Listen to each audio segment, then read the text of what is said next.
YouTube, we're talking college sports in the Deep South where college football is king and on the plains of Auburn. The battle cry is War Eagle. Talking a little bit of college football the day after the first college football game of the 2019 season. For those of you who don't know, this is the 150th year that college football has been played in the United States of America. And what a way to cap it off or to start it off than to have two of, one of the oldest rivalries in college football face in the state of Florida at the World Camping Kickoff.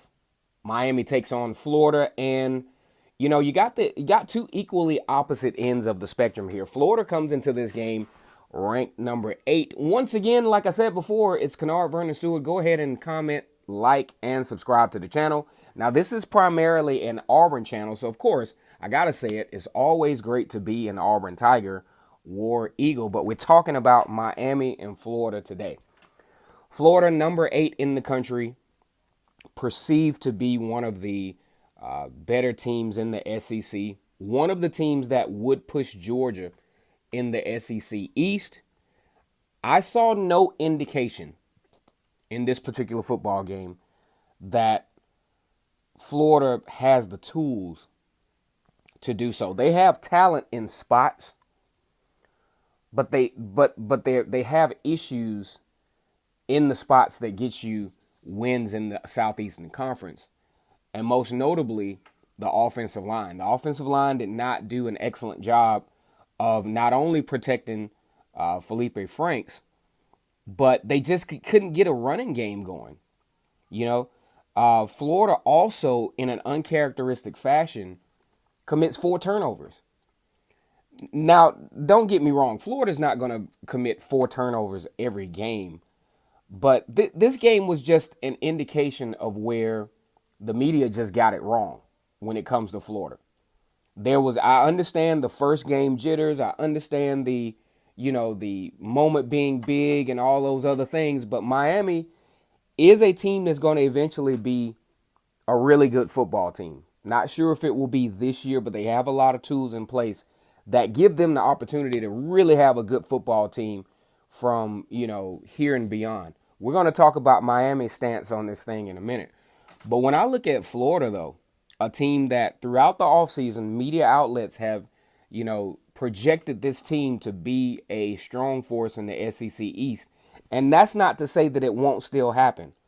But last night just didn't give me any confidence that they're even on the track to do so. One thing Florida has to get a lot better at is third down efficiency. 2 for 10 for third down for Florida. That's something that's not going to, if that's a trend, if that's something that if Florida's going to do, that's going to be very dangerous.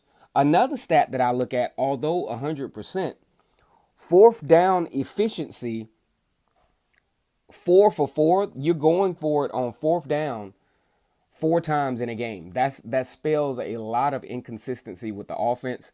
That spells a certain level that's not dominance. That shows a level of desperation in a sense that we got to keep this ball or else, we will be in deep trouble. And in a lot of cases, they really were. And a huge stat that stuck out for me with Florida, because I just expected a little bit more, is Lemicheal Perine with 10 carries for 42 yards. That just goes to show you, Lemicheal Perine is a veteran SEC running back. And for him to only have 42 yards against a pieced-together kind of sort of defense for Miami, that just really doesn't show initially a high level of promise. Now, we don't want to be premature here like the media was in ranking these guys number 8 in the country. I knew this was a mistake from the beginning, which I talked about some in my videos. When you have a team that has to replace their offensive line, struggling in certain areas, having to replace key guys on defense, you're hard pressed to put them in the top 10 in the country, because those are important pieces to the puzzle if you're going to make a run, especially starting a team off at number 8. I conversely look at Texas A&M as well, having to replace some really important pieces and still rank pretty high. But we're going to see how Texas A&M does as well. Now, if you're Miami, this was a very positive experience for you, in my opinion. First of all, you got a freshman quarterback in Jaron Williams out of Gainesville, Georgia. And although got kind of to I was a little questionable about him. I was even thinking, hey, maybe, just to get something going, maybe we need to, maybe Miami needs to try putting in Lemicheal Perine. My guy NMD TV thought I was crazy, and it turns out I was. Jaron Williams, I understand at this point why he took the job. 19 for 30, 214 yards, and 1 touchdown in, against a pretty decent Florida defense. Once he started to get really comfortable, I became really impressed with Jaron Williams. And I'm really looking forward to see how he progresses throughout the season. Huge issues for Florida, though, at the quarterback position. Felipe Franks, the consistency is still not there.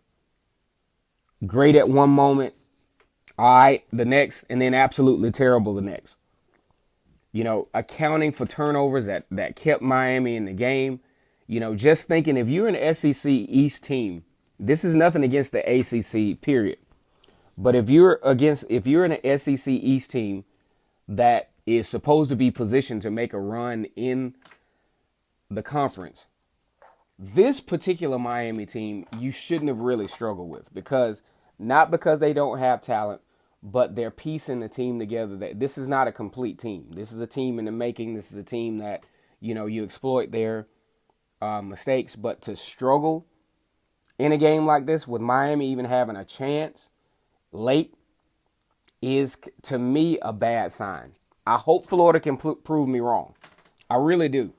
But if this is an indication, now don't get me wrong, teams improve now. They improve from week 1 to week 2, and if you look at Florida's schedule, they actually have the opportunity to, right the ship. Got dates against, got dates against University of Tennessee Martin, but then you're dancing in conference play, September 13th. Now, the good news is with Florida playing in week 0, they basically have a bye week next week. They don't have to play next week. Okay? So they have a bye week to where they can kind of survey some other teams, really look at, where they stand as a football team and make some adjustments that they need to make. Because September 14th, you got to make the trip to Kentucky. And we will definitely see what, Kentucky's got.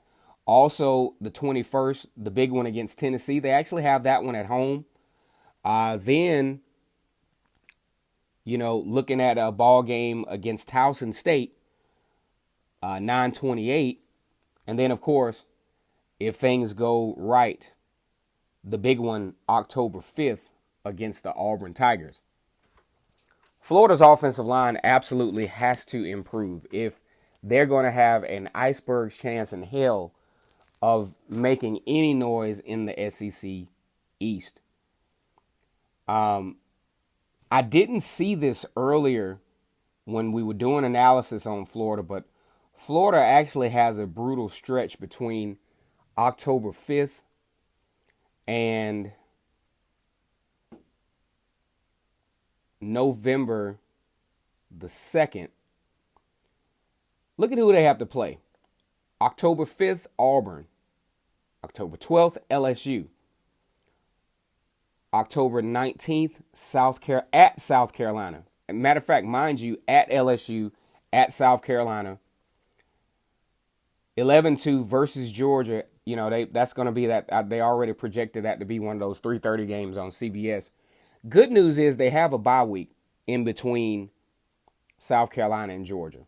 Otherwise, that would have been an absolutely brutal stretch where they, can kind of nurse some injuries or just kind of get everybody healed up for the late stretch where you got Georgia, Vanderbilt, Missouri, and Florida. Now, just prematurely looking at this thing like media analysts tend to do, based on the way I saw Florida play tonight, which is why I say this is premature. You know, it's just not looking good for that stretch. But Florida's got some good athletes on that team.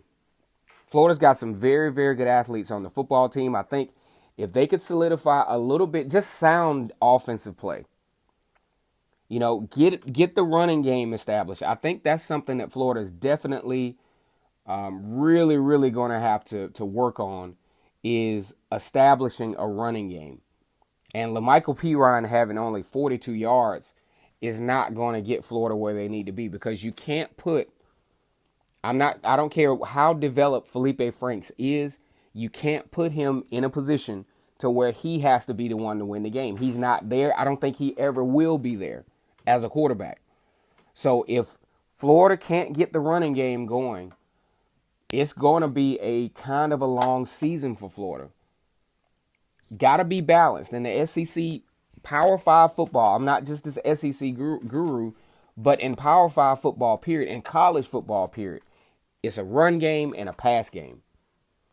And Florida that was the key offensively for the Florida Gators. No run game, period. All right, guys, let me know what you think. So far, just a very underwhelming performance by the Florida Gators. If you're a Miami fan, at least you know where you are. You know you're not near where you want to be. Hats off to Manny Diaz for putting his team in a position to knock off a quote-unquote number 8 team in the country. Would have been nice, actually, to see Miami win that game. Hell, I think they would have benefited from the win more. Because Florida wins this game with a million questions. The fan base has a lot of questions for Florida. Is this what we got? At least Miami knew coming in that things were going to be shaky. Get a pretty close game against Florida, and start to move on with their season. But Florida, with all the attention over the offseason, they have a lot of questions to answer on this. Once again, it's Kennard Vernon Stewart here for the podcast, talking a little bit of football. First football game of the year, Florida versus Miami. Very underwhelming performance by Florida. Only 300 or so yards, 4 turnovers, 2 for 10 on third down conversions. Just very, very sloppy football, and it's not indicative of a team that will be competitive highly competitive in the SEC East. Now, mind you, they got a couple of weeks to figure it out before going to Kentucky. Vernon Speaks Sports once again, and as always on this channel, this is primarily an Auburn channel, but we like to talk about SEC football as well. It's always great to be an Auburn Tiger. Like, comment, and subscribe. War Eagle.